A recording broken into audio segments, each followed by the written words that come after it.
Why did they open their mouths when there was such consequences? And actually, why did people listen?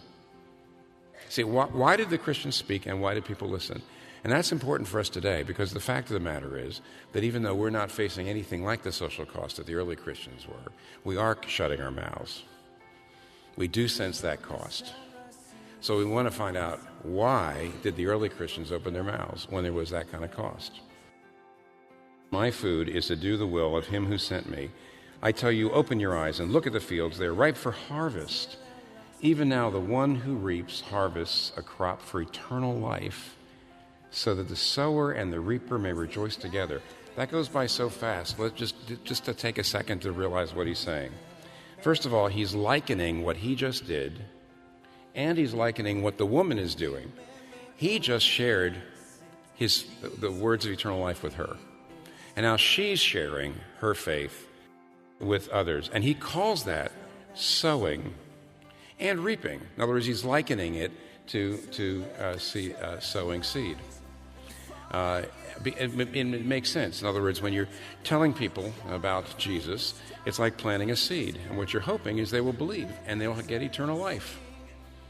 Now, but what he says, two things are pretty interesting. One is, this is my food. Sowing is my food. It's my meat and my drink to do this, to be telling people about the gospel, to sharing my faith. That's pretty interesting. Eating is something you do constantly.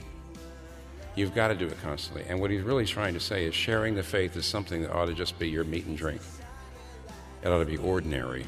It shouldn't be something that you ramp up to. It shouldn't be a season of the year. It should just be your meat and your drink, which, of course, on the other hand, not only should it be something that's regular, but it also means to be something that's strengthening to you and something that's invigorating to you. But the other thing, basically, he says, is the secret to the whole thing is a matter of joy. See, when he says sower and reaper rejoice together, because very few of us in this room probably ever worked on a farm, we have no idea what he's talking about. If you're sowing seed, you go out and you spend all day sowing seed, and maybe in the heat, without, machines like we have today. So you go out and you're sowing seeds, and you look back at the end of the day, and the field looks exactly the way it did when you started, right? You're out there sowing seed, and at the end of the day, it doesn't look like anything. So nobody sows in joy. You reap in joy, because in comes the wheat or the corn or whatever, and you're out there and you're bringing it in and you're excited because you're going to eat great and you're going to make money and all that sort of thing.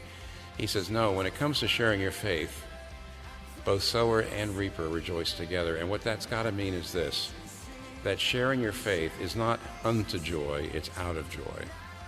See, if sowing was kind of a drag and was scary, but reaping, when you see people believe, is exciting, then you might say sharing your faith is unto joy. But when he says both sower and reaper rejoice together, it means that they have the joy. They rejoice together. They have the joy of eternal life, and that's, in other words, it's out of the joy. It's just as joyful to sow as to reap. And that only is true if there's Psalm 51, David says, restore unto me the joy of my salvation. And that's the secret. And that's the reason why I or you on any given day are afraid to open our mouths. We don't have the joy of our salvation that day.